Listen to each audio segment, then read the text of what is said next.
풀고 없는 극단 정치, 여기서 문을 열겠습니다. 구교용의 정치비상구 시작합니다.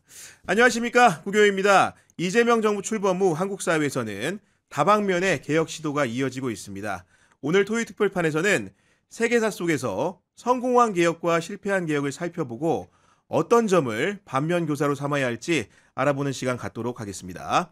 함께해 주실 분을 소개합니다. 역사 스토리텔러 썬킴 교수님 나오셨습니다. 안녕하십니까? 반갑습니다. 55만 돌파 축하드립니다. 네. 정말로 처음 와주셨을 때는 학고방 같은 채널이었는데 그래도 조금 늘어가지고 50만을 돌파를 했습니다. 이제 550만 가셔야죠. 네. 제가 지난주에 어디 찾다 보니까 우리 교수님이 그 서울 중구에 가셔가지고 네. 도시 이야기도 하시던데 맞습니다. 그 지방선거라 수요가 좀 있는 겁니까 이게? 이제 이슈가 있을 때마다 이제 약간 많이 불러주세요. 네. 그렇죠. 지방에서 무슨 예를 들어서 재개발 사업이 들어간다든지 하면은 그 재개발 사업에 관련된 역사적 당위성 설명해 달라라고 하는 케이스도 많죠.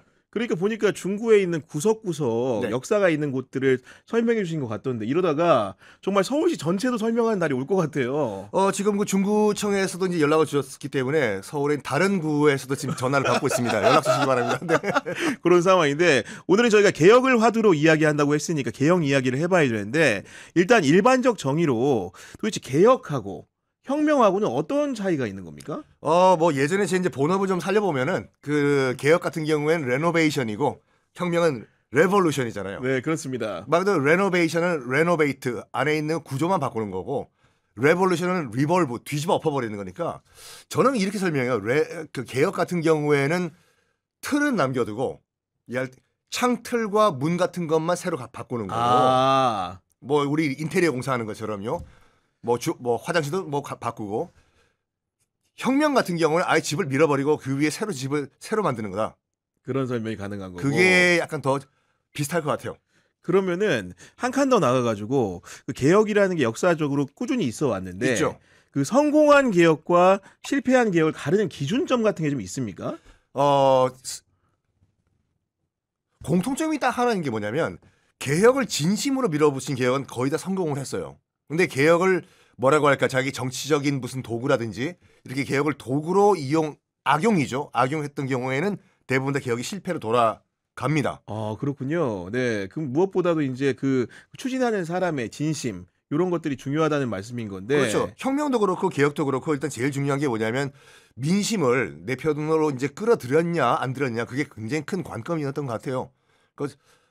개혁도 그렇고 혁명도 그렇고 내가 정말 취지가 좋다고 하더라도 이 수많은 여론이 나로부터 등을 돌려버리면은 다 실패하게 돼 있지 않습니까? 그렇죠. 네. 지금 사실은 오늘 이 이야기를 하는 것도 새 정부가 출범을 했고 예를 들면 검찰개혁, 사법개혁, 언론개혁 이런 다양한 개혁 추진이 이어지고 있는 가운데 역사 속의 개혁들도 살펴보면 그 갈등과 반목 이런 것들이 많았던 건데 늘 보면 그런 것들이 수반될 수밖에 없는 것이죠. 개혁이라는 것도.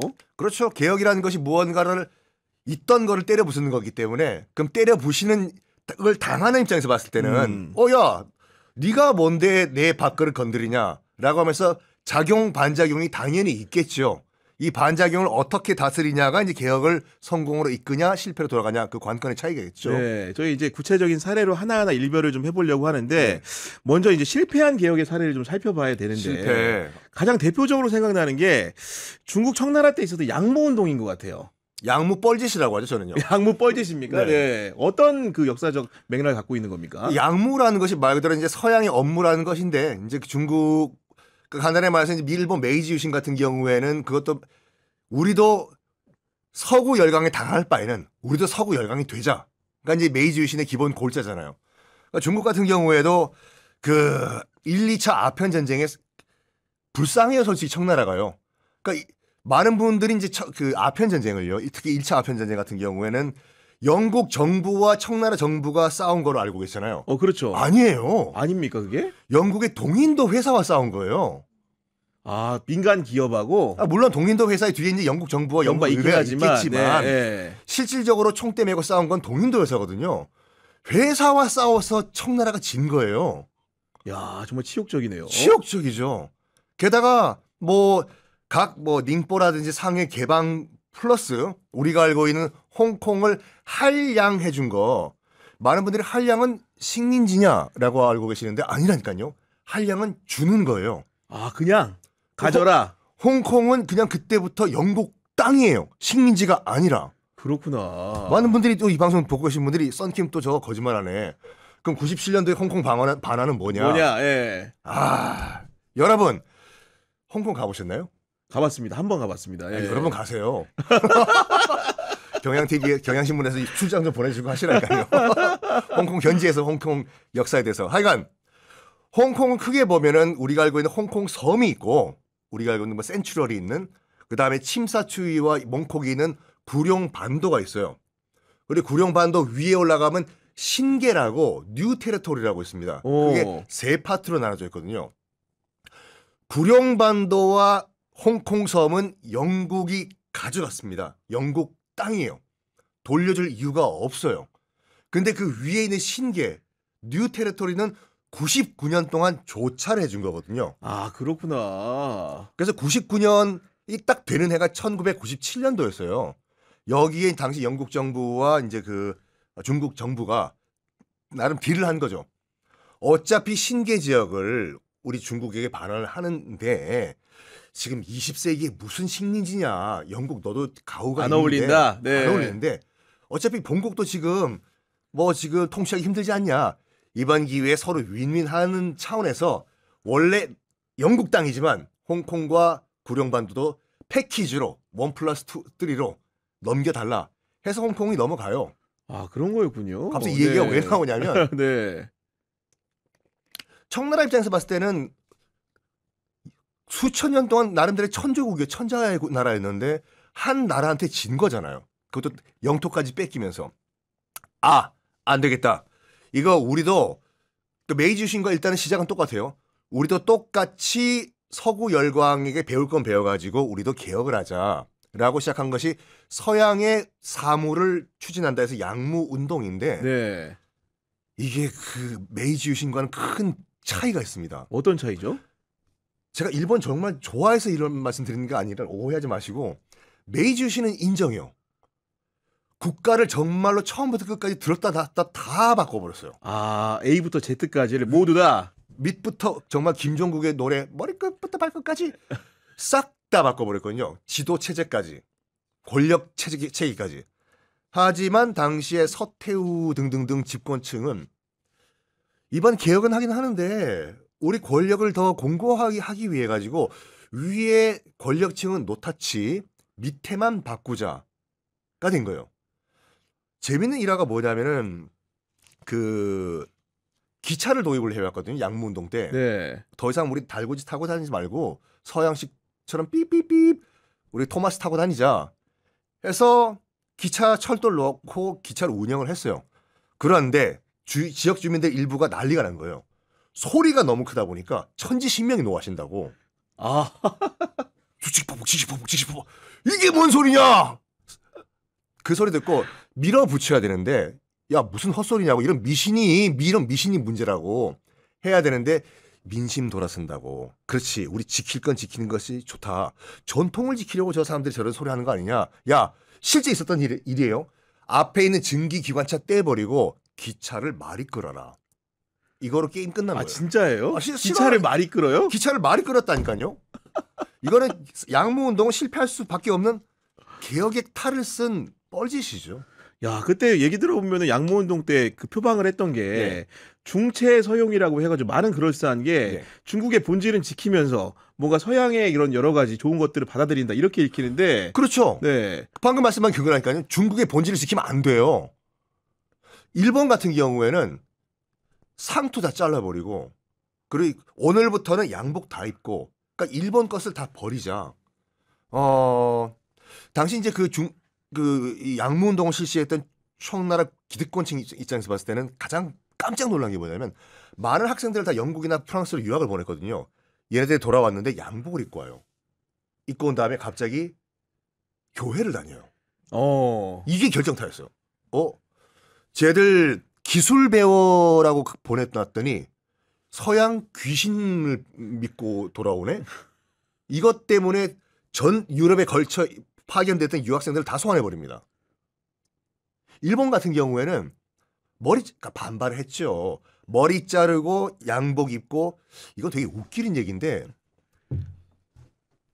당시 메이지 신정부가 딱 봤을 때 모든 거를 다 서양화를 다 했어요. 근데 한 가지가 딱 안 되는 거예요. 어떤 겁니까? 뭘까요? 다음 시간에 뵙겠습니다. 1년 있다 뵈야 되니까 빨리 말씀해 주시죠. 알겠습니다. 지금. 네, 보니까. 체격이 못 따라가는 거예요. 그 서양의 네. 폼을 못 따라가니까. 그 일본은 1200년 동안 육식 금지 국가였거든요. 그래서 이제 고기를 안 먹다 보니까 이제 그 덩치가 작아져 가지고 아무리 뭐 머리를 하이 칼라를 하고 양복을 입혀봤자 이게 덩치가 안 따라가는 거예요. 그래 가지고 1877년에 당시 이제 일본의 메이지 1왕이 공식적으로 이제 일본 국민들에게 고기 먹어라. 그 고기 금지 철폐령을 내려버려요. 안 먹으니까 1200년 동안 안 먹었는데 그래가지고 별의별 이제 그 잔머리 굴력이 나온 것이 뭐 우리가 알고 있는 스키야키, 돈가스 뭐 등등등이거든요. 변종으로 약간. 네. 그렇죠. 그러니까 1200년 동안의 전통도 없애면서까지 과격하게 우리는 완전히 우리가 서양인이 되겠다라고 한 반면에 청나라는 됐고 중국의 본질은 지키고 껍질만 겉모습만 바꾸자. 실패할 수밖에 없죠. 아니 그래도 그 서용이라고 실제로 신식 무기 같은 건 가져왔으니까 뭔가 이 제국들과 싸우거나 일본과 싸울 때 대등한 경기를 펼쳐야 되는데 왜 그러지 못한 겁니까? 그때 이제 양무운동 때 만들어진 것이 이제 북양함대라고 해가지고 그 이제 그 해군 기지가 웨이하이에 있거든요. 산동반도에 있었죠. 근데 뭐냐면 아까 처음부터 말씀드린 것 같이 개혁의 목적이 진짜 개혁이면은 성공할 확률이 높아요. 으쌰으쌰 전국적인 지식도 받고. 근데 개혁이 나의 권력을 더 공고하게 하기 위해서 약간 이용을 해먹으면은 실패로 돌아간다는 게 방금 말씀하신 그 북양함대 얘기인데 네. 북양함대를 만들어요. 그러니까 유럽에서 특히 독일에서 이제 군함도 사오고 했는데 여기에 들어갈 포탄들 그다음에 그 훈련 비용을 중간에서 횡령하고 내 주머니에 넣고 그래가지고 이 북양함대 그러니까 양무운동의 실패 그 이른바 이제 그 해군 육성의 실패의 결정적인 결론이 뭐냐면 청일전쟁이잖아요. 그런 맞습니다. 예. 갑오전쟁이요. 그 많은 분들이 청일전쟁을 이제 그 청나라와 일본에서 치룬 전쟁으로 알고 계시는데 대부분 다 우리 땅에서 치러진 전쟁이죠. 그리고 청일전쟁과 러일전쟁은 둘 다 해전으로 시작해서 해전으로 끝나요. 청일전쟁은 충청도 앞바다에 있는 풍도 앞바다에 있던 청나라 배를 일본이 선빵 날리면서 시작하지 않습니까? 마지막이 뭐냐면은 일본 함대가 삥 돌아가지고 산동반도의 웨이하이까지 가서 거기에 북양함대 사령부를 박살을 내버립니다. 그러면 일단 하드웨어적으로는 비등비등했어요. 일본 함대와 청나라 북양함대. 근데 결정적으로 쏠 폭탄이 없었어요. 이건 야사가 아니라 실화예요. 포탄이 없다. 포탄이 없다 보니까 뭔가 쏴야 되기 때문에 모래를 넣고 쐈어요. 퍽, 퍽, 퍽. 곧 막힐 것 같은데요, 보니까 쏘다가. 그러니까요. 네. 그래서 웨이하이 당시 청나라 해군 사령부에 있던 전함들이 다 그대로 수장이 됩니다. 그러니까 지금 가보시면요. 수장됐던 배들을 그대로 다시 끌어올려가지고 우리는 청일전쟁이라고 하지만 중국에서는 그 갑오전쟁이라고 하거든요. 갑오전쟁. 갑오년이었기 때문에 잊지 말자 갑오년 전쟁이라고 해서 그 깔아앉았던 배를 인양해서 전시관에 전시를 해놨습니다. 전적지화 시켜가지고 해놨군요. 그러니까. 네. 그러니까 결론부터 말씀드리면은 자기 권력을 공고히 하기 위해서 개혁을 편법으로 이용하면 100% 실패한다. 야, 그 말 들으니까 사실 소리 좀 끼치는데 우리나라의 경우에도 보면은 개혁파들이 메이지 유신을 많이 성공한 개혁을 표방을 해가지고 네. 갑신정변을 일으켰는데 그건 또 묘하게 실패를 했거든요. 3일천하죠. 네. 갑신정변 같은 경우에도 1884년 12월 종로 저기 조계사 앞에 있는 우정천국에서 벌어졌지 않습니까? 일단 이건 인정이요. 그 주역인 뭐 김옥균, 뭐 박영효, 홍영식 등등등은 금수저가 아니라 다이아몬드 수저였거든요. 그보다 훨씬 더 높은 층위에. 김옥균은 안동 김씨예요. 자기가 구태타를 일으킬 필요가 없어요. 기득권을 완벽하게 버렸구나. 네. 자기가 가만히 있으면 돼요. 홍영식은 아버지가 영의정이었어요. 박영효는 철종의 부마 사위였습니다. 다 모여. 서재필 당시에 과거 급제한 신진 엘리트의 리더였어요. 당시가 어떤 상황이냐면 1882년에 이제 이모군란 이제 그 90군데가 밥 달라고 했는데 고종이 이제 청나라에서 병력을 빌려가지고 무력 진압을 해버렸지 않습니까? 그 이모군란 이후에 이제 청나라에서 이제 그 실질적으로 많은 군대가 들어와가지고 조선을 내정 간섭을 어마무시하게 해요. 우리가 너희 군란 진압해줬으니까 해. 내 말 들으라 해. 그때 실질적으로 청나라군을 이끌었던 위안스카이 는 흙이 묻은 신발 신고 그대로 고종이 있는 처소에 들어가서 나 왔다 해. 정말로 무례했네요. 네. 무례하죠. 아나무인 극치였죠. 그때 위안스카이가 20대였는데 이러다 보니까 이 지금 갑심정변의 주역들은 이 자식들이 뭐 하는 거냐고 지금까지 뭐 우리가 4대를 한 건 맞는데 와가지고 이제 나라를 접수를 하려고 해? 안 되겠다. 청나라 물러나라. 급진 개혁파 방금 말씀드린 김옥균 등등등 그리고 온건 개혁파가 누구였냐면 이제 민씨 집안 그 이제 명성왕후 라인 네, 외척. 네. 외척이죠. 야야야 그렇게 급진 개혁하면 우리 망한다고. 청나라 양무 운동 봐봐. 저렇게 나이스하게 권력을 지키면서 우리 겉모습 먼저 바꿔보자. 온건 개혁파. 서로 싸우는데 정말 피 튀기게 싸웁니다. 전 이게 약간 뭐라고 할까 이 급진 개혁파의 실수 중에 하나였던 것이 뭐냐면 정치를 해야 돼요. 이쪽 내 반대파라고 하더라도 이런 꼴강이 방송에 안 나가니까 이런 좌파 뭐야 이런 네네. 물러가라 잡귀야 이러면은 될 협상도 안 돼요. 근데 실제로 이 개혁 주도파 같은 경우는 너희는 나라 팔아먹은 놈들이다. 매국노들이다. 그리고 이쪽 온건 개혁파는 이 김옥균 쪽으로 보고 뭐라고 하냐면 뒤에 이제 일본이 있었거든요. 너희는 일본의 바락지가랑이를 잡고 진짜 치열하게 싸워요. 그 내부에서요. 네. 온건 개혁파와 급진 개혁파가 그때는 김옥균이 부릅니다. 개혁을 진짜 하려고요. 와 금수저들 모여. 우리 한번 쿠데타 한번 일으키자. 안 되겠다. 싹 이 기회에 이 기회에 정리가 막 이 기회에 싹 날려버리자. 근데 우리 목숨 걸어야 된다. 우리 목숨뿐만 아니라 우리 일가 친척들 목숨까지 다 걸어야 돼. 이건 역적이잖아요. 역모니까. 콜 했더니 이 금수저 다이아몬드 수저들이 그래 나라를 위해서 한번 우리 목숨 걸어보자 해서 우리가 알고 있는 그 우정총국 그 이제 그 오프닝 데이 때 급습을 하죠. 그런데 메이지 유신과는 많은 차이가 있었어요.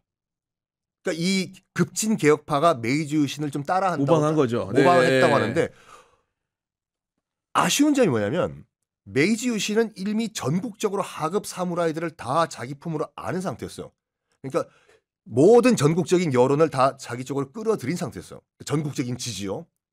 게다가 이미 시스템화가 다 있었고 했는데 급진개혁파 김옥균 등등등은 너무 일본 말만 믿었고 국제 정세를 못 읽었어요 지금요. 아 전반적으로 실패였던 이유가 뭐냐면 그게 1884년이거든요.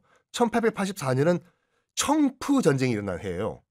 그러니까 베트남을 놓고 청나라와 이제 프랑스가 그 전쟁을 벌인 때였는데 베트남에서 SOS를 치니까 당시 조선에 있던 위안스카이가 그 SOS를 듣고 3,000명이 주둔하고 있었거든요. 1,500명을 떼서 베트남으로 가고 있던 때였거든요. 그걸 이제 김옥균이 오판을 한 거예요. 1,500명이 가니까 지금이 기회다. 청나라의 실질적인 군대가 빠졌다. 당시 일본의 다케조의 공사는 140명을 대준다고 했거든요. 아니 140명이 1,500이 그러니까 10분의 1이잖아요. 10분의 1이죠. 네. 그리고 위안스카이라는 인물과 청나라 조정을 물러봤어요. 이 김옥균이요. 당시 이제 그 위안스카이가 어떻게 판단했냐면 그 1884년 이전에 일본과 이 당시 청나라가 오키나와를 두고 싸우면서 일본 당시 군이 대만에 상륙한 일도 있었거든요. 위안스카이가 판단 이렇게 한 거예요. 지금 우리가 간다고 해서 청푸 전쟁의 판도가 바뀔 건 아니다. 1,500명 가지고 안 된다. 그리고 오키나와와 대만을 우리가 잃는 한이 있더라도 조선은 잃으면 안 된다. 그랬군요. 베트남을 가고 있던 청군 유턴 해서 다시 돌아와요. 욕절로 돼버린 거 다시. 이 네. 국제 정세를 김옥균이 못 읽었어요. 그리고 결정적으로 저는 이 갑신정변 나름 나이스한 개혁이었어요. 실패한 이유가 뭐냐면 모든 개혁이 다 거기 들어가는데 우리 기자님도 월급 많이 받으시면 좋죠. 아 좋죠 당연히. 네. 저도 출연료 많이 나오면 좋거든요. 저는 적게 받고 있거든요 지금. 왜 하세요 이거? 아니 그런 상황인데 저는 굉장히 흥미로운 부분이 당시 국내 금수저도 아니고 네. 다이아몬드 계급이 개혁이나 쿠데타를 꿈꿨다는 발상 자체가 굉장히 흥미로운데 이분들이 제가 면면을 정확히는 다는 모르지만 네. 나중에 보면 각지에서 독립운동하시고 이런 분들 아닙니까 또? 그렇죠. 네. 일단 김옥균 등등등은 이제 일본의 도움으로 재물포를 통해서 일본으로 탈출을 해요. 그리고 홍영식 같은 경우에는 아까 말씀드렸던 그 아버지가 영의정이잖아요. 뭘 믿었던 게 있는 것 같아요. 도망 안 갑니다. 도망 안 가고. 그러면서 걱정하지 마라. 우리 아버지는 전직 영의정이다. 설마 나를 어떻게 하겠냐? 나를 믿고 따르는 나의 이 부하들 걱정하지 마. 내가 커버해주겠다. 웬걸 위안스카이의 청군이 들어오자마자 먼저 난도질을 해버려요. 싹 다. 싹 다. 야 그런 상황이 됐군요. 결론적으로는. 그리고 결정적으로 이 갑신정변이 실패한 이유가 뭐냐면 그 개혁 조항이라고 쭉 쓰거든요. 일단 1번이 너무너무 전 감동적이에요. 어떤 거죠? 감동적이라기보단 머리를 잘 썼어요. 흥선대원군을 청나라에서부터 데려오자. 흥선대원군 입장은 개혁파 김옥균 입장에서 봤을 때는 적이에요. 그렇겠죠, 당연히. 적이에요? 네. 근데 정적을 데려오자 당시에 이 갑신정변 주도 세력으로부터 굉장히 욕을 많이 먹었어요. 왜 넌 정적을 데려오려고 하냐? 널 죽이려고 했던 사람이라고 흥선대원군은. 딱 김옥균이 뭐라고 했냐면 야! 정신 차리라고. 지금 우리가 자주 얘기하고 있는데 청나라 물러라라고 하고 있는데 지금 그래도 국왕의 아버지지 않냐? 국왕의 아버지가 외국에 끌려가 있다는 것 자체가 자주 하려는 자세냐? 내가 안동 김씨다고. 내가 흥선대원군의 직접적인 피해자다. 멀리 보자. 내가 정적임에도 불구하고 우리가 큰 틀 개혁을 위해서는 정적을 일단 데려오자. 그리고 여러 가지 이제 조치를 취하는 게 중에 하나가 뭐냐면 기득권 빼앗고 그다음에 뭐냐면 모든 백성들의 평등권을 그때 1884년에 그러니까 우리가 지금 대한민국이라는 민주주의를 얘기하고 있는데 이게 백성 민자가 굉장히 천한 글자거든요.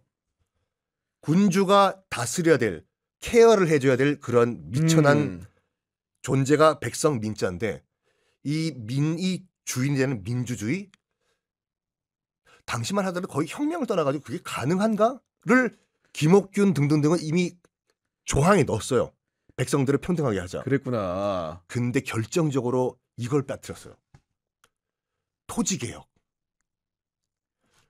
토지개혁을 해서 지주들로부터 땅을 빼앗아가지고 백성들에게 공정하게 나눠준다고 하면 모든 민심이 야! 우리 젊은 저 금수저 우리 한번 밀어주자! 역시 네. 가자! 김옥균! 할 건데 그걸 빠뜨렸어요. 그러니까 기득권층의 기득권을 빼앗자 때문에 양반으로부터 지지도 못 받고 토지 개혁을 안 해가지고 백성들로부터 지지를 못 받아가지고 모든 전국의 지지를 다 못 받아서 실패를 해버렸어요. 아 결국은 외세의 동의도 동의인데 내부적인 사회적 지지를 제대로 못 받았기 때문에 갑신정변이 실패한 거네 쉽게 얘기하면. 저는 네. 모든 혁명도 그렇고 개혁도 그렇고 국민들의 전반적인 지지가 있어야지 성공을 한다고 보거든요. 네.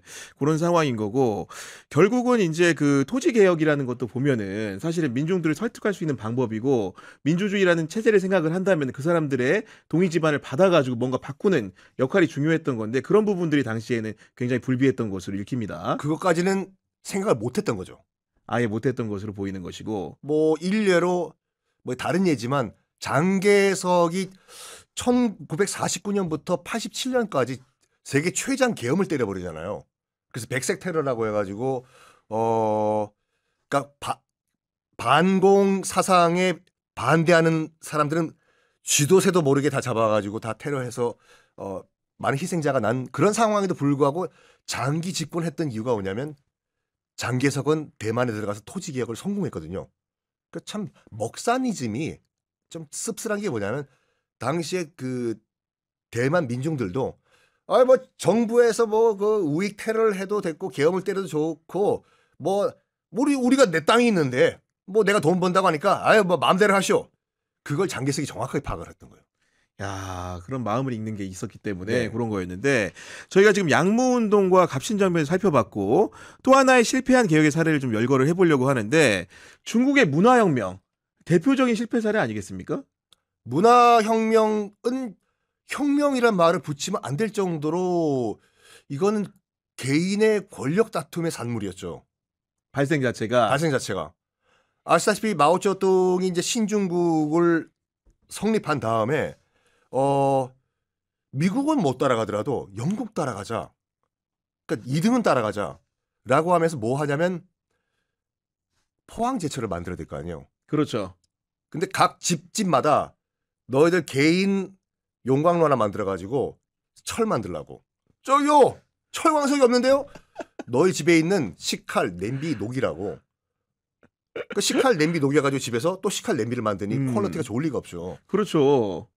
뭐 결론부터 말씀드리면 대약진 운동이라고 해가지고 아마 인류 역사상 최악의 실패 정책이었을 거예요. 스촨성에 갔던 마오쩌둥이 추수가 된 별을 참새가 먹는 걸 보고 저 새는 나쁜 새다. 그 한마디에 중국 대륙에 있는 참새가 씨가 말라버려요. 참새가 없어지니까 메뚜기들이 또 창궐하겠죠. 공식적으로만 5천만 명이 굶어 죽었다니까요. 우리나라 인구 전체가. 아사를 했군요. 그렇게. 네. 그럼 누군가 총대를 매야 될 거 아니에요. 일단은 화살이 마오쩌둥 쪽으로 갔었어요. 5천만 명을 굶어 죽인 저 인간. 일단은 당시 중국 지도 체제에서 마오쩌둥이 일단 책임지고 물러납니다. 물러나진 거죠. 내가 세운 나라인데 내가 너희들이 왜 쫓겨나냐. 그래서 다음에 집권한 사람이 이제 류사오치와 우리가 잘 알고 있는 덩샤오핑 둘이 이제 집권을 하는데 학생들이 우리 아빠가 우리 삼촌이 우리 엄마가 대약진 운동 때 굶어 죽었다. 책임져라. 이게 다 공산당과 부르주아 때문이다. 전국적으로 시위가 벌어졌어요. 그럼 류사오치와 덩샤오핑도 정말 잘못 생각한 것이 야 이게 마오쩌둥 때문이야. 우리 공산당 때문이 아니라 해야 되는데 강경 진압을 해버립니다. 아, 그런 의견을 낸 사람들을 그 학생 시위를요. 네. 특히 류사오치가 야 너희들 까불고 있어. 야 짜식들 해서 강경 진압을 해버리거든요. 학생들은 우리 아빠 우리 삼촌이 굶어 죽었다고 내가 목소리 내는데 우리 강경 진압을 해? 이 새끼들. 여기에 마오쩌둥이 머리를 팍 돌린 거죠. 아 여기 위에 이 두 인간을 날려버리자. 특히 칭화대 같은 경우에는 공안 베이징 공안에 와가지고 학생들을 시위를 하는 학생들을 다 포위해서 안에 가둬버린 상태였거든요. 마오쩌둥이 직접 갑니다. 여러분 학생 여러분 이게 다 나는 정말로 좋은 의도로 시작했는데 류사오치 덩샤오핑 저런 부패한 부르주아적 공산당 때문에 공산주의자 때문에 망한 거다. 너희들 진압하는 거 보라고. 난 너희들 진압 안 하려고 했는데 얘들이 진압했다. 화살을 이쪽으로 돌려버려요. 그래서 둘은 실각을 해버리고 이때 마오쩌둥이 요 기회에 난 권력을 다시 잡아야지. 자 여러분들 대약진 운동 실패한 것이 무엇 때문이냐. 공산주의 탈을 쓴 기득권층 부르주아 때문이다. 너희들이 다 때려잡아라. 그리고 또 한마디를 해요. 옛 것을 없애자. 옛 것을 없애자. 마오쩌둥은 문화재 파괴라는 소리 안 했어요. 근데 옛 것을 없애자를 이른바 대학생에서 홍위병으로 바뀌어진 이 젊은이들이 옛 것을 없애자? 옛 것? 아! 공자 맹자 다 박살내버리고 이때부터 중국 문화재가 씨가 말라지는데 마오쩌둥이 손은 안 댔어요. 격려는 안 해도 방관했습니다. 공자묘 다 파헤쳐지고 하는데도. 야. 왜냐? 나의 정치적 지지 기반이 홍위병 얘네들이기 때문에. 그래서 이거는 혁명 개혁도 아니라 문화 대혁명은 그냥 한 개인의 권력을 위해서 뭐라고 할까 젊은이들 순진한 애들을 악용한 케이스죠. 그 사회적 상황, 역사적 맥락은 많이 다르기는 한데 예를 들면은 우리 지금 정부뿐만이 아니고 과거 정부에서도 다양히 이제 개혁을 추동을 하는 것이고 그건 기본적으로 이제 지지자들을 기반으로 해가지고 그들과 함께 가는 측면이 있는데 사회적 지지라는 거는 반드시 중요하지만 뭔가 명료하지 않은 그 뭔가 개혁에 대한 방향이 있을 때는 이렇게 대중들이 헷갈릴 수도 있는 거네요. 저는 여기 동의하지 않지만 일부 정치인들이 말하는 뭐 민중들은 뭐 개돼지다 하는 게 전 절대 동의하지 않아요. 그건 동의하지 않지만 휩쓸려요. 이것이 대세다 그러면 이게 대세인가 보다 하고 휩쓸리게 되거든요. 특히 괴벨스가 이걸 잘했어요. 주구리 장창 긴 말 할 거 없어요. 구호 몇 마디 던져버리면 알아서 따라. 네, 가니까. 지금도 중국 가면 마오쩌둥 어록이라고 해가지고 이 빨간 책 조그만 거 팔거든요. 저도 하나 있어요. 공부하려고. 그렇죠. 네. 이 안에 보면은 정말로 쉬운 몇 글자밖에 안 적혀 있어요. 그리고 제일 처음에 나온 말이 뭐냐면 인민을 위해 복무하라. 왜 이런만 후란 글이 딱 있거든요. 다 코에 걸면 코걸이, 귀에 걸면 귀걸이요. 내가 지금 공자면 파헤치는 것도 인민을 위해 복무하는 거다. 내가 이 동상을 없애는 것도 인민을 위해 복무하는 거다. 이것 때문에 그러니까 다 예스라고 하는데 나만 노라고 할 깡은 솔직히 등장하기 힘들어요. 그러니까요. 뭔가 그 결국은 이제 그 지도자나 개혁을 추진하는 사람 같은 경우에도 만약에 우리 그 인민이나 대중들이 뭔가 좀 내가 생각했던 방향과 다를 때는 정확하게 의사표시를 해주는 것도 덕목이라는 생각이 좀 갑자기 들거든요. 그렇죠. 방관하는 것보다. 네. 정조가 그걸 잘했잖아요. 갑자기 정조를 확 들어와 버리네요. 네. 괴벨스에서요. 네. 그러니까 여봐라 백성을 위해 열심히 일하도록 하여라. 네 전하. 나와서는 야 백성을 위해서 열심히 일하는 게 뭐냐 몰라. 네가 알아서 해. 아유 됐고 나는 그냥 놀게. 이거잖아요. 정조는 명확하게 영정 일로 와. 몇 월 며칠 몇 시까지 이거 해서 보고해. 몇 % 성장했는지 보고하라고. 그리고 너 일로 와봐. 너는 이거 며칠까지 완료해. 라고 정확하게 임무를 주고 임무를 주는 이유까지 밝히고 만약에 실패하면 이런 처벌이 있을 것이라고 명백하게 가이드라인을 줬어요. 그러다 보니까 오해가 없는 거죠. 그러니까 지금 최근에도 보면 그 검찰 개혁이라는 걸 화두로 해가지고 폭과 범위를 놓고 해석이 분분하거든요. 네. 기본적으로 이제 수사 기소 분리라는 방향은 정해졌는데 검찰이라는 기관한테 어디까지 권한을 줄 것인지를 두고선 예를 들면 이재명 정부에 찬성하는 분들도 의견이 많이 다르고 또 반대하는 분들도 의견이 다양한데 그럴 때는 만약에 개혁을 추진하고 위임받은 그 대통령이나 총리라든가 그 권한을 가진 사람들이 명확하게 자기 의견을 밝히는 게 좋다고 보십니까? 제가 웬만해서는 정치 개그는 하지만 정치 얘기는 안 하거든요. 네. 근데 요거는 정말 말씀드리고 싶어요. 전 세계적으로 수사권과 기소권을 동시에 갖고 있는 그 국가는 크게 세 나라밖에 없습니다. 한국, 일본, 타이완이에요. 타이완 같은 경우는 아까 말씀드린 것 같이 장개성의 철권 통치 때문에 이게 있었던 거고 이게요. 기소권 많은 분들이 야 기소권과 수사권을 분리시켜 버리면은 너무 이거 힘이 빠지는 거 아니냐? 아니라니까요. 기소권 하나 갖고 있는 것만 하더라도 엄청난 파워예요. 그럼요. 재판에 가고 말고 정하는 문제인데요, 이게. 특히 기소권을 갖고 있는 사람이 뭐 예를 들어 가지고 어떤 범죄가 발생했다 했을 경우에 이 범죄의 원인이 된 사람을 데리고 와서 재판에 넘기는 건 괜찮은데 이른바 내가 구교용 기자를 날려야 되겠다. 네. 야 조사해 와 해서 죄를 붙여서 기소를 해버리면 이거는 엄청난 정치적 파워거든요. 그렇죠. 표적하는 거니까. 표적 수사가 되기 때문에. 그래서 뭐 윤석열 전 대통령도 뭐 자기가 얘기했잖아요. 그거 그 기소당해가지고 말이야. 한번 재판 가가지고 해봐요. 대법원에서 무죄 판결 받더라고 하더라도 그 인생 망하는 거야 그거.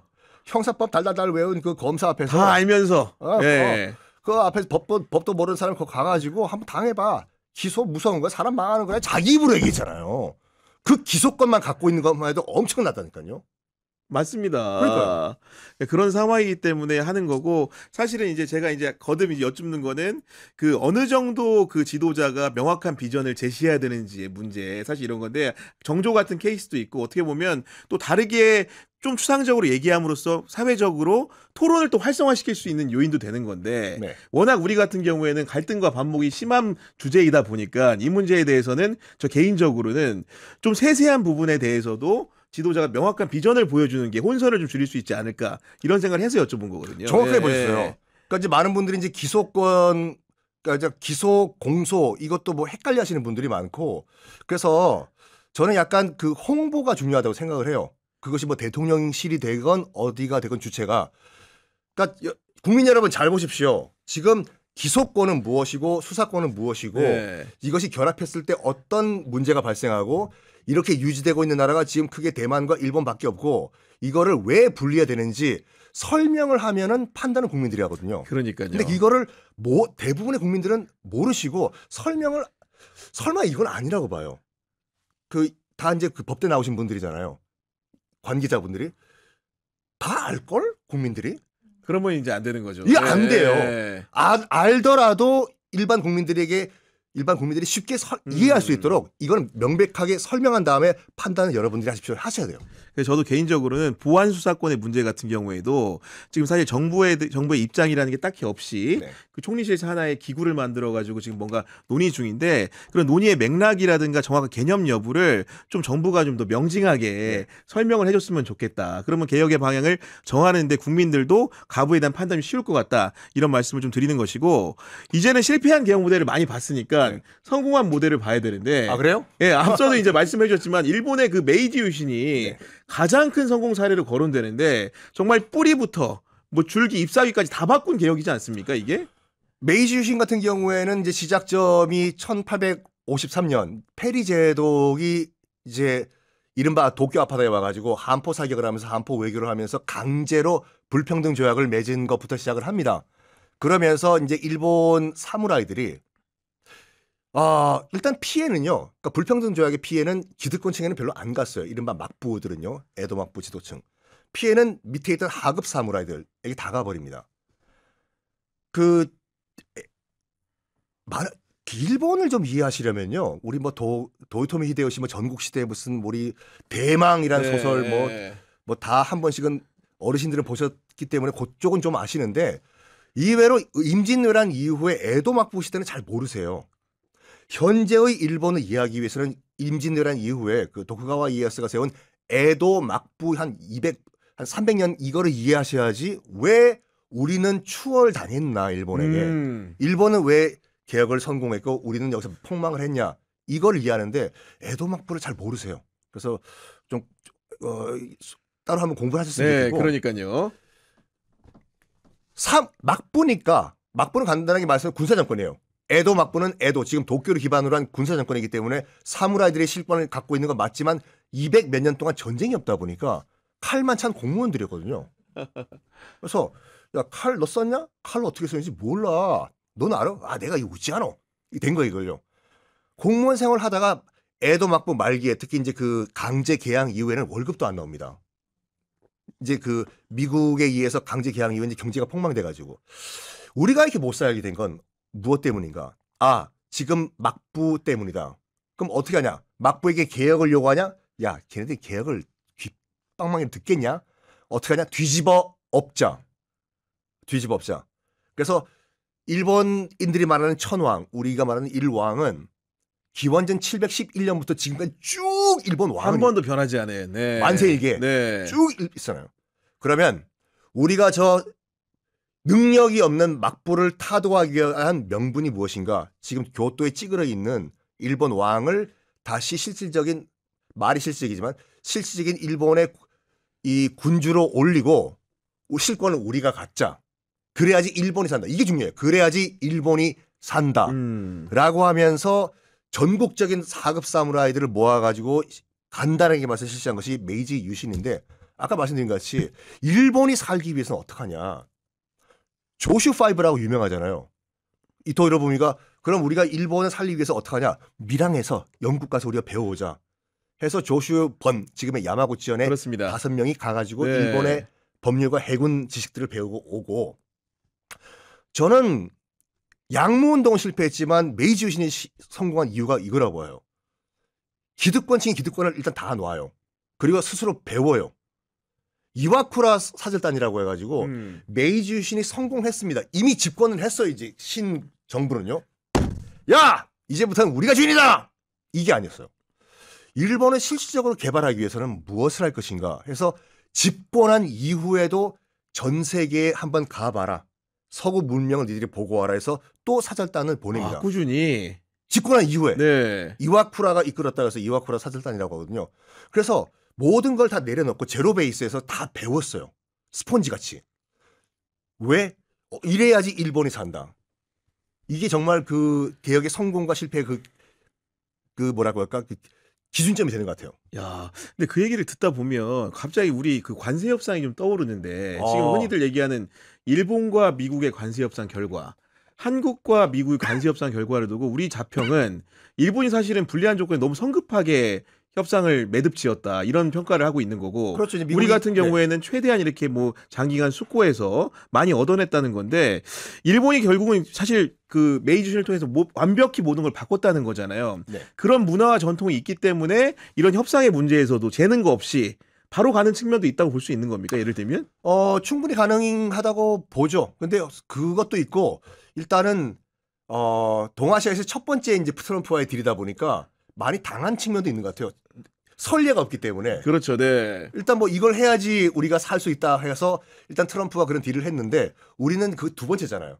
그걸 보고 대처를 했던 측면이 크죠. 아니 그리고 이제 그 막부 체제를 개혁하고 뭔가 이제 새로운 시스템을 만든 거고 우리나라 같은 경우에 식민지 체제를 지나가지고 네. 군사 정권이 집권을 하면서 산업화라든가 그에 대한 또 이제 반작용으로 민주화도 나중에 오게 된 건데 네. 그런 상황 맥락이라는 게 우리 산업화를 할 때도 보면 자국 중심의 그리고 근대화 같은 것들 산업화를 많이 추진을 했잖아요. 그런 부분이 약간 일본하고는 다른 거 아닙니까? 또 그렇죠. 비교해 보면 예. 산업화 말씀하셨는데 이제 지금 조선업 같은 경우에 봤을 경우에 일본 조선업이 지금 폭망했지 않습니까? 조선업 같은 경우에는 그 보통 자동차와 항공기가 모든 산업의 집성체라고 알고 말들을 하시는데 조선업이야말로 모든 기술의 집합체거든요. 그래서 이게 수지 타산이 안 맞을 가능성이 굉장히 커요. 일본 같은 경우에도 그 조선업이 이제 비약적인 발전했던 것이 뭐냐면 그 메가더가 점령군 사령관으로 이제 도쿄에 들어갔을 때 제일 먼저 한 것이 뭐냐면 일본 조선소 다 파괴하는 거였거든요. 태평양 전쟁을 항공모함으로 그 치렀기 때문에 네. 다시는 너희들 대양으로 나올 수 없는 배 못 만든다. 평화 헌법 만들기 전에 모든 조선소 다 박살내요. 이미 네. 다 박살내요. 그런데 뭐 아시다시피 조선업이 다시 부활한 것이 한국 전쟁 때문에 부활이 됐죠. 그리고 56년도에 이제 수에즈 운하 전쟁이 터지면서 영국이 기술이 없어가지고 큰 배를 못 만든 게 아니라 영국은 식민지로 가려면 수에즈 운하를 통과를 해야 되거든요. 그래서 일부러 사이즈를 작은 배를 만들었어요. 그렇군요. 네. 수에즈 운하 통과해야지 인도와 홍콩과 싱가포르, 영국 가니까. 근데 56년도에 이제 그 나세르라고 하는 이제 이집트의 민족주의자가 야 됐고 영국과 프랑스 너희들이 왜 수에즈 운하를 통치해 관리해 우리가 접수하겠다. 그리고 영국, 프랑스 플러스 이스라엘 너희들도 수에즈 운하 통과 금지가 되니까 영국, 유럽 입장에서 봤을 때는 영국과 노르웨이가 만든 조그만 배로 컨테이너를 실어나는 것보다 일본이 만든 큰 배로 실어나는 것이 수지 타산이 맞잖아요. 이것 때문에 일본 경제가 이제 성장을 하게 되는데 문제는 민간 주도였어요. 만드는 것보다 차라리 다른 데 가서 사는 게 더 싸요. 그러다 보니까 점점점 쇠락을 했고 우리 같은 경우에는 방금 말씀하신 것 같이 해봤어? 내가 500원짜리 가지고 영국 수출입 은행 가서 내가 차관 갖고 올게. 뭐 여러 가지 공과가 있습니다. 당시 정부가요. 임자 해보게 이거잖아. 그렇게 인정 얘기하고. 한번 해보게. 알겠습니다. 제가 뭐 한번 해보죠. 미포 조선소에 뭐 내가 백사장에 조선소 한번 만들어볼게. 해가지고 국가 주도로 요거는 인정. 당시 이제 그 박정희 대통령이 정주영 회장 보고 손해 보더라도 우리가 국가 기관 산으로 밀어줄 테니까 그러니까요. 예. 손해 보더라도 일단 밀어붙여라. 해서 결과적으로 봤을 때 우리가 일본을 현재 따라잡게 된 거죠. 그 업종에서는 네. 그런 상황이 드는 건데, 근데 결론적으로 이제 메이지 유신이라는 것도 중간에 아까 설명을 좀 해주셨지만은 그 종착역 자체는 일본을 이렇게 성대하게 하는데 영향을 끼쳤지만 네. 중간에 또 이제 오만을 불러와서 궁극주의로 빠지는 경우도 있었잖아요, 중간에. 그게 이제 그 요시다 쇼인이라는 인물을 또 이해를 하셔야 되는데 그 지금의 극우의 아버지예요. 뭐 지금 그 피살당한 아베 신조 전 총리도 생전 굉장히 제일 존경했다는 인물이고 아, 그렇군요. 또 지금 극우의 그 본거지가 야마구치현이잖아요. 그 야마구치현에서 태어난 그 하급 사무라이 출신이거든요. 그 요시다 쇼인이 머리는 좋았어요. 딱 뭘 봤냐면 지금 아편 전쟁 때문에 청나라가 박살나는 거 봤지. 다음은 이것도 약간 기분 나빠요. 서구 열강의 다음 타겟은 우리 일본이다. 왜 우리를 스킵해? 그러면서 우리가 서구 열강에 당하지 않기 위해서는 우리 일본이 힘을 키워야 되는데 어떻게 키우냐? 제일 먼저 얘기한 것이 뭐냐면 한반도와 만주를 식민지로 점령해가지고 우리가 일본의 국력을 키우자. 이른바 정한론을 정한론. 네. 처음으로 세팅한 양반이 요시다 쇼인이고 설마 여러분들 야스쿠니 신사 가서 참배는 안 하시겠죠? 가서 딱 보신 다음에 위패가 수만 개가 있어요. 맨 위에 보시면 제1번 위패가 요시다 쇼인 위패예요. 야, 그렇구나. 그래서 그리고 또 그 요시다 쇼인의 제자들을 보면요. 제일 가장 이뻐했던 제자가 이토 히로부미예요.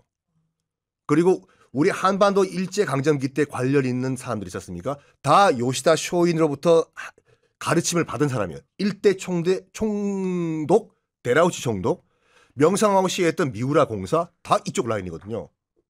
그러니까 요시다 쇼인의 그런 정신을 받들어서 이토 히로부미가 이른바 메이지 정부를 만들었잖아요. 그 밑에 있는 그 이른바 그들의 제자가 일본 제국주의의 그 기관을 만들고 스승의 뜻 따르자. 우리 일본이 제국주의가 되고 부강하게 되기 위해서는 우리 스승의 말을 따라가지고 한반도 진출하고 만주 진출하자. 그 가르침을 따른 거예요. 아니, 저는 불현듯 든 생각이 그런 한국사를 공부하고 가르친 전환기는 왜 이렇게 됐을까? 아 그거는 시험 시험 위주로 공부해서 그런가, 역사적 맥락보다는? 이거는 이게 문제라니까요. 역사는 시험이 아니라 그다음 연도 외우는 것도 아니라 사람 이름 외울 필요도 없어요. 시험 뭐 물론 저도 그 시험 뭐 여러분 보세요라고 말은 하지만 네. 예를 들어 가지고 대동법을 실시한 왕이 누구냐? 조선의 27명 가운데서 1번 대원군, 2번 연산군, 3번 영조, 4번 정조.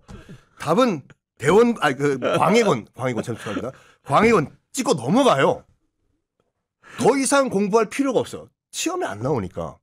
근데 그렇게 해서 끝나면은 역사 괴물이 탄생합니다. 그러니까요. 네.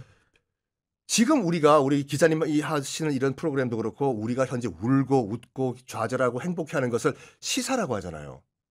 그 시사평론가도 있고. 그렇습니다. 네. 100년 전, 500년 전, 1000년 전 우리 선조들도 웃고 울고 좌절하고 행복하고 뭐 그 집에 들어와서 우리 가족들과 따뜻한 밥 한 그릇 먹고 기뻐했을 겁니다. 이거를 이해하는 것을 몸으로 느끼는 것을 역사라고 하거든요. 이게 암기 과목이 아니에요. 그래서 방금 말씀드린 광해군이 대동법을 실시한 건 맞는데 찍고 넘어가는 게 아니라 광해군은 왜 그럼 대동법을 실시할 수밖에 그렇죠. 없었나? 그게 핵심입니다. 이거를 네. 이해를 해야지 암기를 하면 안 돼요. 이해하는 순간 암기 머신 괴물이 돼버린다니까요. 그러니까요. 저도 10분 동의하는 거기 때문에 우리 역사 교육이라는 것도 저 때도 그랬거든요. 역사 교육의 틀을 좀 바꿔서 암기 과목이 아니고 그런 서사들을 이해하자 했는데 여전히 입시 위주의 교육이다 보니까 그런 부분들이 이런 폐해를 낳는 게 아닌가 싶어요. 절대 현실화될 수 없다는 거 알아요. 그렇지만 그 교육 당국자들께 알아요. 현실적으로 안 돼. 이거 안 돼. 한 가지 제안 비슷한 걸 드리는 게 뭐냐면 역사 수업만큼은 사지선다형이 아니라 에세이를 쓰도록 하고. 뭐 예를 들어서 대원군의 서원 철폐에 대해서 한번 너희가 네 생각을 어떤 의견인지 당신은 어떤 판단을 했을지 예를 들면 저는 고등학교부터 미국에서 학교를 나왔거든요. 그래서 한국 고등학교는 이제 고등학교 1년만 다녔는데 극명하게 제가 차이점을 하나 느낀 게 있어요. 고등학교 때 시험을 봐요. 일단 오픈북 시험은 당연한 얘기고 책도 갖고 갈 수가 있어요. 그리고 다 100% 에세이예요. 사지선다 이런 거 없어요. 방금 말씀드린 이런 게 이제 시험 문제예요. 대원군의 서원 철폐돼서 논하라 해요. 그리고 또 그 자리에서 하는 게 아니라 갖고 와가지고 기숙사 방에 써요. 아 진짜요? 네. 여러 다른 책도 빌려가지고 거기 또 레퍼런스로 쓸 수가 있고. 그리고 정답이 없습니다. 그 깜짝 놀랐어요. 네가 주장하는 거가 말이 되면은 A예요. 아 그러니까 논거가 확실하면 네가 대원군의 서원 철폐가 네가 잘못됐다고 네가 썼는데 근거가 뭐냐? 나는 이런 이유 때문에 나는 반대합니다. 말이 되면 A예요. 야, 지금 또 거꾸로 생각하게 되는 게 선생님들이 채점하기 굉장히 어려울 것 같은데 제가 보니까 지금 선생님들 열과성이 없으면 이 교육이 안 됩니다 기본적으로. 또 학부모님도 뭐라고 네. 할까요? 아니 왜 우리 애는 왜 이거 B를 줬어요? 잘 썼는데 이 대학 어떻게 가라고 응? 아니 그리고 이제 성공한 개혁 다른 얘기를 또 해보면은 종교 개혁 요건 또 성공한 것이지 않습니까? 종교 개혁 그렇죠. 마틴 루터 킹은 미국 목사고 그렇죠, 네. 마틴 루터 그 당시 이제 목사 겸 그러니까 교수였죠. 그 1517년에 종교 개혁을 한 이유가 뭐냐면 간단하게 말해서 아니 원래 예수 그리스도의 초기 기독교로 돌아가자. 그 끝이에요, 그게요. 그 면죄부라고 알고 계시는 거 면죄부는 잘못된 표현입니다. 아 그래요? 면벌부예요. 아 벌을 피하는 거구나. 네. 사람이 어떻게 다른 사람의 죄를 없애줍니까? 죄는 신만 없애줄 수 있어요. 단 우리는 죄는 진 거는 팩트인데 벌만 깎아줄게. 아 인간계에서. 인간계에서. 네. 그리고 물론 뭐 저도 천주교 카톨릭 뭐 세례를 받은 사람이지만 아주 나이스한 개념을 만들었어요. 연옥이라고요. 연옥이요. 뭐냐면은 똑같은 다 죄가 아니다. 예를 들어서 살인 무슨 뭐 내란 쿠데타. 지옥이지 그거는. 네, 이건 바로, 네. 100% 지옥이에요. 네. 근데 남의 집에서 깎아 하나 훔쳐 먹은 거, 뭐 회수권 반 잘라서 넣은 거, 우리 어릴 때 많이 했거든요. 이런 거, 이거를 지옥을 보내긴 좀 약간 너무 다퉁치기엔 좀 그래요. 그래서 회수권 반 자르는 이건 연옥에 갔다가 그러니까 지옥에 내려가기 전 단계예요. 그렇구나. 여기서 일가 친척들이 기도를 열심히 하면은 사면복권 되는 사면복권 되는 것이다. 쉽게 얘기해서. 예. 그러면은 이제 면벌부를 사라. 이 시스템을 종교개혁 이전에 이미 있었어요. 그리고 또 면벌부가 지금 검색해 보시면 알겠지만 요만한 종이가 아니에요. 이만해요. 야 그렇게 커요? 예. 이거를 집 방에 쫙 붙여놓으면 있는 집안. 야, 내가 말이야 우리 삼촌 아버지 좋은 거 보내려고 돈 좀 썼어 봐라. 야, 너희 집 면벌부 되게 많다야.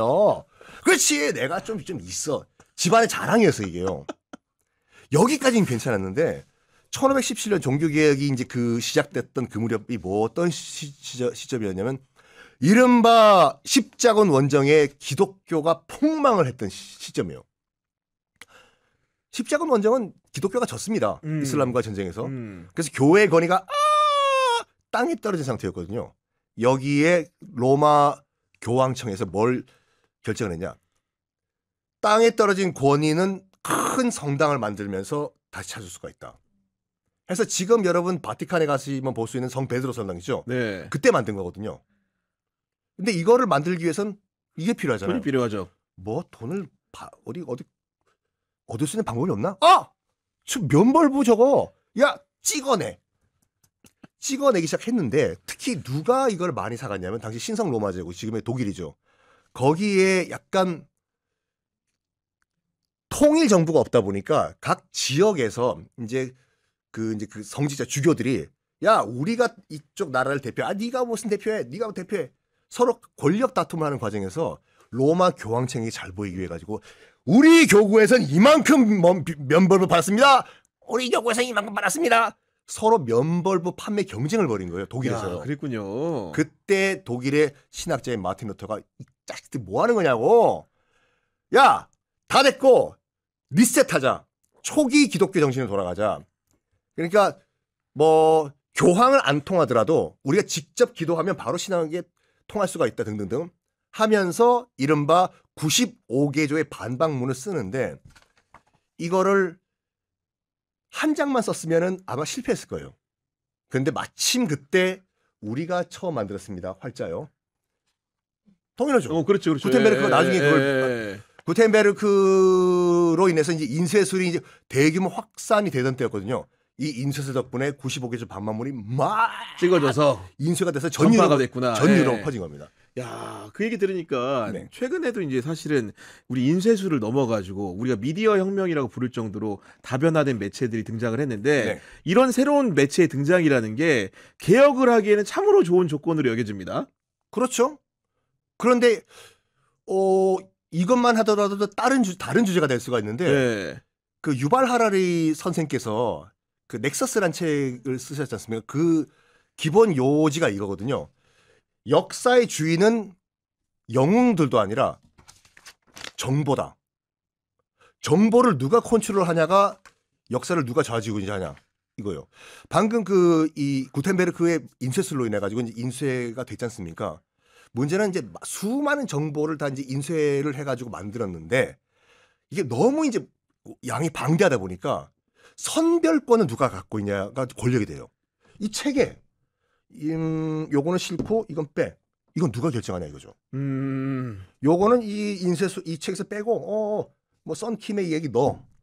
아 이번 책 다음 책 구교용 기자 거 넣고 썬킴 거 빼. 아 네. 썬킴은 지워버려. 이걸 누가 컨트롤하냐. 이게 바로 권력이다. 그렇죠. 주장을 하는데 이 마지막엔 AI가 등장하거든요. AI는 스스로 선별을 할 수 있는 능력이 있다. 지금까지는 사람이 이 권력을 갖고 있었는데 지금부터는 AI가 그 권력을 갖는다. 근데 그 권력을 인간이 통제를 못하는 순간 인간은 AI로부터 지배를 받는다. 아, 되게 무서운 얘기예요. 그러니까요. 그런 최근에 이제 작품의 상황과도 비춰가지고 제가 생각했던 부분은 이제 사실은 인쇄 매체 뭔가 쇠락과 함께 사실 영상 매체의 재등장 그거는 사실 다양한 사람들이 뭔가 정치적인 정견이나 시사적인 평가를 할 수 있는 매체가 지금 생긴 거지 않습니까? 이거 유튜브 네. 유튜브가 말 그대로 너 TV잖아요. 그러니까요. 그 네. 이른바 그 레가시 미디어가 아니라 핸드폰만 하나가 만 있으면 누구든지 뭐 구독자 수는 좀 딸리겠지만 아 이거 550만 간다니까요. 누구나 나의 의견을 똑같은 플랫폼에 올릴 수 있는 정말로 다 의견 시대가 된 건 맞습니다. 그러니까요. 네. 레가시 미디어 혼자 이 뭐라고 할까 미디어를 독점하는 시대는 끝난 거죠. 그 전파력도 워낙 세기 때문에 그럼요. 그 새로운 주의 주장이 뭔가 좀 번질 수 있는 그런 창구의 시대가 열렸다. 그 50대 그 문공부 문화공보부가 갖고 있던 그 파워를 언론 독점권, 검열권 이런 검열권, 것들이 예. 이거는 이제 구교영 기자도 갖고 계시는 거 아니에요? 그래도 법이 개정되면 잡혀갈 수 있습니다. 아, 에이. 아니, 농담으로 드린 네. 말씀이고요. 그리고 이제 미국 그 루즈벨트 시대의 그 대공황을 극복했던 뉴딜 정책도 성공한 사례로 평가받는데 이거는 사실 제가 거칠게 알고 있지만 네. 정부가 역할을 적극적으로 한 것이지 않습니까? 그렇죠. 그러니까 그 뭐라고 할까 개혁을 중간에 포기하면은 타협하면 안 돼요. 그 개혁을 할 경우에는 한꺼번에 팍 일시해버리고 상대편이 개혁을 당하는 입장에서 봤을 때는 정신 못 차리도록. 아, 반발 불가능하게. 그러니까 얼떨결에 개혁이 됐네. 그 대표적인 것이 이제 루즈벨트 대통령이 이제 그 이른바 대법원 컨트롤 케이스죠. 아시다시피 그 루즈벨트가 1932년도에 집권하기 전까지만 하더라도 대공황 말이 대공황이지 실업률 집계가 된 것만 25%예요. 아, 그때 통계가 불비했음에도 불구하고. 그렇죠. 네. 그 뭐냐 그 존 스타인백의 분노의 포도 이 모든 그 작품들이 다 대공황 시대 때 얼만큼 사람들이 힘들게 살았냐를 보여준 작품들이지 않습니까? 그래서 이제 못 살겠다 후보 정부 공화당 물러나라 해서 루즈벨트 대통령이 집권을 해요. 이때 집권하자마자 우리가 알고 있는 뉴딜 정책들을 내놓습니다. 그 전까지만 하더라도 노동자가 굶어 죽어도 자본가가 눈 깜짝도 안 해요. 애담 스미스의 보이지 않는 손 모르냐고. 아니 굶어 죽는 건 지가 못나서 굶어 죽은 거라고. 자본이 그냥 스스로 굴러가게 놔둬라. 수요와 공급 맞아. 예. 뭐 최저 임금? 야, 너 꼴강이냐? 그거 그대로 놔두라고. 실제로 뉴욕에서 빵집인가가 최저 임금을 뭐 노동자와 합의를 해요. 합의를 했는데 빵집 주인이 그걸 안 지키니까 소송을 겁니다. 결국은 노동자가 져요. 왜냐하면 이거는 너희들끼리 책이란 합의고 이거는 법이 아니기 때문에 지킬 필요가 없다. 넌 그냥 굶어 죽어라. 이 가운데서 루즈벨트가 집권하자마자 이른바 우리가 알고 있는 최저임금, 그다음에 근로시간 등등등 정부가 적극적으로 개입하는 정책을 펼치니까 월가에서 난리가 납니다. 야, 저거 꼴강이가 집권했다. 실제로 그때 신문 보면 그런 얘기가 나와요. 사자 등장으로. 사자 등장으로. 예. 야야야야야. 그리고 뭐 기자님도 아시겠지만 월가에서 실질적으로 구태타를 준비를 합니다. 예. 뭐 1차 대전 전쟁 영웅 하나 바지 사장 앉혀가지고 그 퇴역 군인들 모아놓고 워싱턴 DC 진군해가지고 끌어내리자. 그런 다음에 또 뭐 이 실제로 월가의 그런 금융가들이 마침 집권을 했던 히틀러와 그다음에 무솔리니를 직접 만나면서 미국도 이런 파쇼 정권이 필요하다. 무서운 얘기네요. 예. 참 역사는 반복되는 것 같아요. 그러니까 네. 나라를 떠나가지고 그래서 이렇게 지금 폴강이 대통령이 지금 집권했는데 우리도 히틀러와 무솔리니 같은 파쇼 정권이 미국에 필요하다. 그래서 우리가 끌어내리자. 50만 진군에서 100만에서 끌어내리자. 근데 그 바지 사장을 이로 채택이 됐던 그 스메들리 버틀러라는 장군이 자기가 폭로를 해요. 누설했군요, 그거를. 네. 월가에서 이런 쿠데타를 준비하고 있다. 야. 여기에 또 월가에 관여했던 그 내란 종사자들이죠. 네, 그렇죠. 예. 이런 말을 합니다. 장난이었다고. 비슷하네. 비슷해요. 진짜 지금, 역사는 예. 반복돼. 실제였단 말이에요. 겁만 주려고 한 것처럼. 술 먹고 농담한 거야. 그걸 진담으로 받아들여. 야, 선진하네. 아유. 그래서 그때 이제 이 당시 대법원이 이제 9명 전원체였는데 싹 다 그전 이전 후보 대통령이 임명을 했던 보수주의 대법관이었습니다. 야, 그것도 비슷하네. 보니까. 그렇죠. 네, 보니까 네. 자, 잘 보세요. 이제 보수 대법관들과 진보 루즈벨트와의 싸움이에요. 이제 제일 처음에 뭐 하냐면 그 지금으로 치면 공정거래위원장한테 얘기를 합니다. 대기업들 다 조사하라고, 불공정 거래 다 찾아내라고 했더니 그 당시 미국의 공정거래위원장이 이런 말합니다. 반자본주의 정책은 대통령의 명령이라도 안 듣겠다. 그래, you are fired. 해고래요. 그때 당연히 소송을 걸고 대법원까지 올라갑니다. 네. 대법원에서 뭐라고 했냐면 대통령이라고 하더라도 공공기관의 장은 임기가 보장되어야 된다라고 해요. 실패를 해요. 그것이 1935년 5월 27일인데 그 선고를 한 그날 대법원에서 이 루즈벨트 대통령이 추진했던 모든 딜들을 다 위헌적이라고 다 선고를 때려버려요. 그랬군요. 그래서 검은 월요일, 블랙 먼데이라고 합니다. 월요일. 1기 집권 때는 이 대법원, 보수 대법원과 루즈벨트 대통령 간의 법정 다툼으로 날려버려요. 그런데 재선 때 아무리 봐도 일반 유권자들이 이거 대통령은 정말 일 잘하려고 하는데 보수 대법관들과 공화당이 딴지를 걸고 있다 해서 첫 번째 소선 때와는 비교가 안 될 정도로 압도적인 표차로 재선에 성공시켜줘요. 정당성이 엄청 생긴 거네요. 그리고 상원의 반, 하원의 4분의 3을 민주당이 장악을 해버립니다. 그것도 비슷하네. 역사는 반복된다. 그러면서 입법과 행정권을 잡아버립니다. 그러니까, 네. 이제 이런 말도 안 되는 대법원만 손보면 돼요. 근데 대법원을 어떻게 손을 봅니까? 그렇죠. 나오십시오. 네. 너 내려와. 집에 가 애 봐. 못하잖아요. 삼권 분립이니까. 네. 그렇죠. 그러면서 헌법을 정확하게 파악을 했어요. 루즈벨트가요. 뭐 하냐면은 대법관 나이가 70살이 넘을 때마다 새롭게 대법관을 한 명씩 제가 추가 임명하겠습니다. 왜냐하면 미국 헌법을 보면요. 대법관이 몇 명이어야 된다는 조항은 없어요. 그냥 종신형이다만 나와 있거든요. 종신직이다. 없잖아요. 몇 명이라는 거. 그러니까 시집되면 이제 슬슬 판단력도 흐르실 거니까 젊은 대법관 판사를 한 명씩 내가 더 네. 충원을 하겠다. 그리고 내가 직접적으로 대통령이 6명을 추가로 임명을 하겠다 해요. 그리고 그러니까 이 입장을 봤을 때 이게 뭐라고 할까? 그때 이후의 결론이 뭐냐면요. 대법관이든지 이제 법조 카르텔들은 이게 우리 얘기가 아니라 미국에서 나온 미국 얘기죠. 얘기인데. 우리 얘기 아니에요. 오해하지 마십시오. 이 법관 카르텔은 나라가 망하는 한 있더라도 자기 밥그릇만 지키면은 자기 밥그릇만 지킨다. 굉장히 뼈 있는 명언이에요. 그래서 밥그릇을 건드린 거예요. 루즈벨트가. 그러니까 대법관 수가 늘어나면 밥그릇이 n분의 1로 나눠질 거 아니에요. 그렇죠. 그러면서 이런 말 합니다. 사법개혁을 추진하려고 한다. 봐라. 상원 반, 하원 4분의 3을 우리 민주당이 갖고 우리 지금 이 의석을 지금 확보하고 있으니까. 확보하고 있다. 사법개혁을 추진할 건데 이 말 하니까 그때 대법원이 백길됩니다. 아, 깨갱했구나. 예. 그러면서 루즈벨트 대통령이 추진하던 뉴딜을 다 승인을 해줘 버려요. 그래서 많은 분들이 이것이 이제 미완성의 개혁이다라고 하거든요. 어쨌든 보수적인 대법관들은 못 날렸지 않냐. 사법부는 그대로 놔뒀지 않냐. 그게 아니라 머리를 잘 쓴 거예요. 여기서 어떡하라고요. 그렇죠. 현실적으로 날릴 수가 없으니까. 그래서 내 밑으로 내려버리고 조용히 하고 있으라고. 우리 까딱하면 날릴 수가 밥그릇 내가 뺏을 수 있다고. 그러니까 알아서 하세요, 노인 어르신들.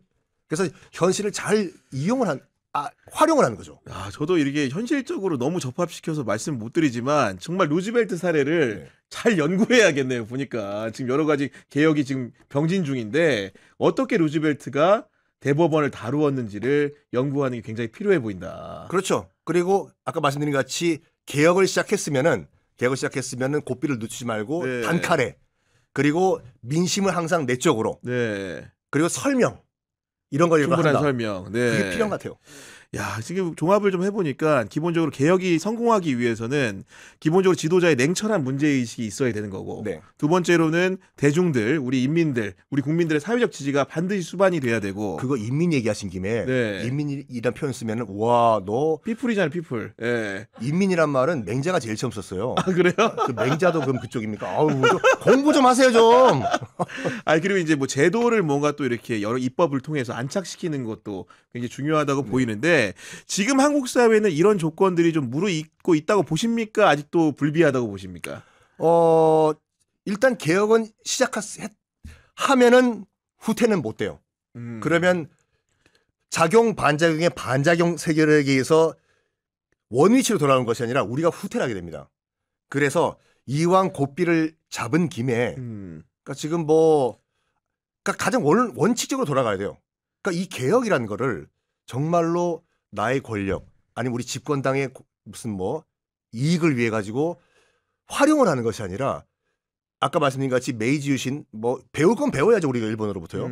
등등등 진짜 개혁을 성공한 루즈벨트 같은 경우에 봤을 때 개혁을 위한 개혁이 되면은 성공하는 가능성이 충분히 있다고 봅니다. 아, 그리고 이제 끝으로 결국 저도 이제 이게 굉장히 궁금한데 100년 뒤에 제가 살지는 않겠지만 살 거예요. 150년. 아, 그러니까 지금의 한국 사회를 결국 역사 교과서에는 어떻게 기록할 것인가 이런 숙명적인 문제를 마주하게 될 것 같은데 어쨌든 간에 우리가 정부의 잘되고 못됨을 얘기하기보다는 앞으로 어쨌든 잘 마무리를 해야 되지 않습니까? 임기를. 그런 의미에서 역사 스토리텔러로서 제언을 좀 한 말씀 좀 부탁드립니다. 끝으로. 이거는 우리 국내 정치 문제가 전혀 아니라 세계사적으로 봤을 때 기소권과 수사권을 동시에 갖고 있는 공룡은 굉장히 드물고 갖고 있으면 안 됩니다. 검찰 공화국이란 말이 괜히 나온 것이 아니죠. 그래서 지금까지 쭉 검찰 개혁을 위해서 이 두 권한을 분리하기 위한 시도가 있었지만은 여러 가지 재반 문제 때문에 성공은 못했죠. 그래서 이번만큼 기회가 참 온 김에 확실하게 좀 마무리를 해달라. 네. 는 거를 말씀드리고 그러기 위해서는 기소권과 수사권이 어떤 존재고 이게 합치면 어떤 폐해가 발생하는지는 많은 홍보가 필요하다.